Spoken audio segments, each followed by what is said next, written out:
अस्सलाम वालेकुम। मैं मज़हर खान और आप देख रहे हैं जनता की बात, एक ऐसा शो जिसमें हम आपके मुद्दे और आपके मसाइल पर बात करते हैं। क्या हमारे देश में जनता होना बहुत मुश्किल हो गया है?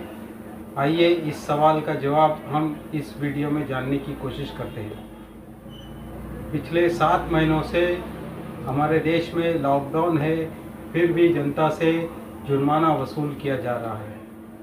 आपदा कानून 2005 के तहत नौकरशाही को ये इख्तियार दिया जाता है कि वो नागरिकों से मास्क ना पहनने और यहाँ वहाँ थूकने और एक दूसरे से कम दूरी ना बनाए रखने पर उन पर चालान करे, जुर्माना करे।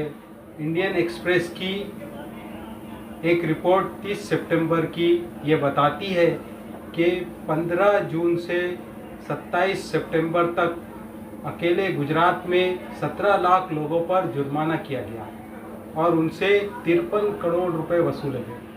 अहमदाबाद में म्यूनिसिपल कॉरपोरेशन ने 600 पान की दुकानें सील कर दी और 300 चाय स्टॉल सील कर दिए। उसी तरह से 55,000 दुकानों और छोटे कारोबारियों पर जुर्माना किया गया और उनसे 2 करोड़ रुपए वसूले गए। महाराष्ट्र पुणे में भी 2.25 लाख लोगों पर जुर्माना लगाया गया और उनसे 2 करोड़ 53 लाख वसूले गए। इसी तरह से तमिलनाडु के अंदर 80,000 लोगों पर जुर्माना लगाया गया और उनसे 1 करोड़ 80 लाख रुपए वसूले गए। और देश की राजधानी दिल्ली के अंदर 51,000 लोगों पर जुर्माना लगा और उनसे 2 करोड़ 53 लाख रुपए वसूले गए।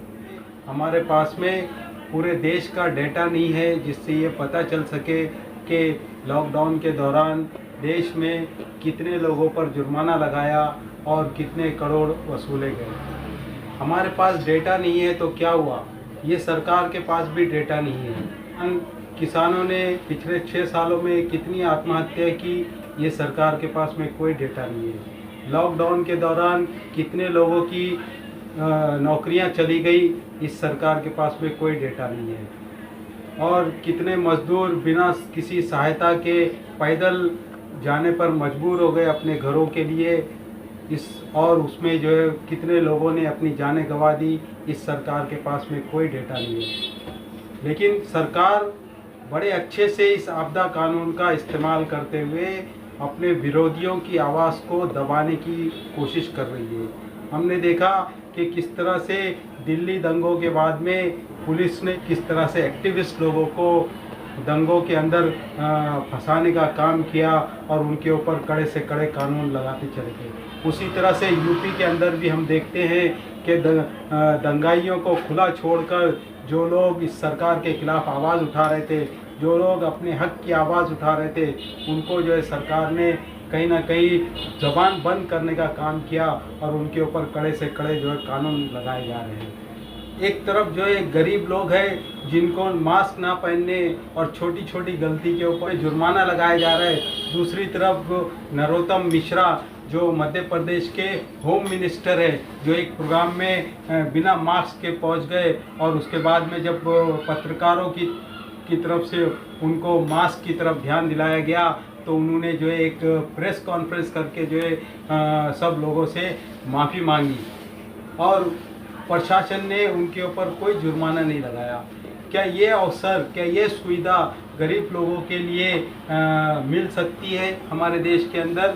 क्योंकि गरीब लोग, जो लोग मास्क नहीं पहन रहे या गलती उनसे हो जाती है, क्या सरकार ने या प्रशासन ने कभी ये जानने की कोशिश की कि वो लोग मास्क क्यों नहीं पहन रहे हैं? हो सकता गरीबी की वजह से जहाँ पे 2 वक्त के रोटी के लोगों को लाले पड़े हुए हैं, वहाँ पर जो है वो एक्स्ट्रा खर्चा यानी मास्क पहनने का खर्चा कहाँ से कर सकते हैं? तो क्या ये सरकार उनको मास्क मुहैया नहीं करा सकती है? लेकिन हम देखेंगे कि बड़े बड़े नेताओं को और बड़े बड़े गवर्नमेंट अधिकारियों को जो है हर तरह की सुविधा मिल जाती है।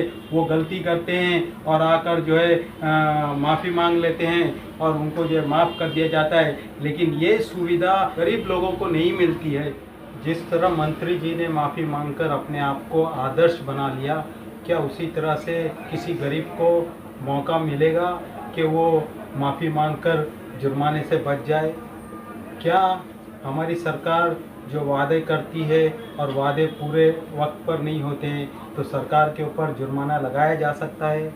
क्या हॉस्पिटल के अंदर जो सुविधा होनी चाहिए वो नहीं होने की वजह से या फिर डॉक्टरों की लापरवाही की वजह से किसी नागरिक की जान चली जाती है तो एडमिन और डॉक्टरों के ऊपर जुर्माना लगाया जा सकता है? क्या पुलिस प्रशासन गलत इनकाउंटर में या फिर किसी और जुर्म के अंदर किसी और को सज़ा देकर जो उनसे गलती हो जाती है क्या उनके ऊपर जुर्माना लगाया जा सकता है? आपदा का कानून तो सिर्फ इसलिए होता है कि आपदा को ख़त्म किया जाए, ना कि नागरिकों के अधिकार को। जिस तरह से ये सरकार न्यूज़ चैनल के ज़रिए से देश के अंदर पूरी अपोजिशन को ख़त्म कर रही है, उसी तरह से इस कानून के ज़रिए से नागरिकों को भी अधिकारों से वंचित किया जा रहा है।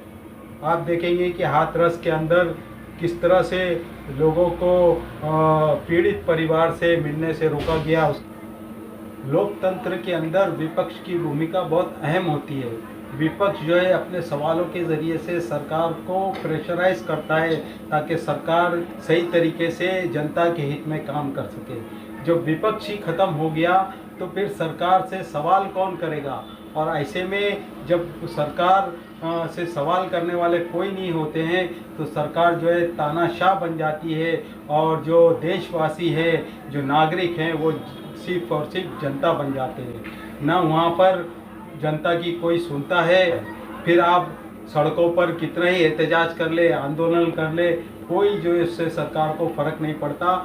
आज जो है पूरे देश के अंदर यही चल रहा है। किसान सड़कों पर है, स्टूडेंट्स सड़कों पर है, शिक्षक सड़कों पर है, नौजवान सड़कों पर है। देश में किसान आत्महत्या करते चले जा रहे हैं। इस वक्त जो है देश के अंदर 70 करोड़ से ज़्यादा लोग जो है सरकार का विरोध कर रहे हैं। टीवी चैनल के अंदर कहीं पर भी इसकी नज़र आपको नहीं आएगी। ऐसे में ये हमारी जिम्मेदारी है कि हम सड़कों पर निकलकर सरकार को सही तरीके से काम करने के लिए लामबंद कर सके, उनको जो है मजबूर कर सके। क्या अब भी हम अपनी जिम्मेदारी निभाने के लिए सड़कों पर नहीं उतरेंगे? क्या अब भी हम अपने ड्राइंग रूम में बैठकर टीवी के सामने रोज़ रोज़ डेमोक्रेसी का मर्डर होते हुए देखेंगे? इस वीडियो के अंदर बस इतना ही। हम आपके सामने किसी नए मुद्दे के साथ में फिर हाजिर होंगे। तब तक के लिए इस वीडियो को ज़्यादा से ज़्यादा शेयर कीजिए, लाइक कीजिए और चैनल को सब्सक्राइब कीजिए और हमको कमेंट्स बॉक्स में लिखकर बताइए कि आप कौन कौन से मुद्दे सुनना चाहते हैं। उसी को जो है हम अपने कार्यक्रम में शामिल करेंगे। तब तक के लिए अल्लाह हाफिज़।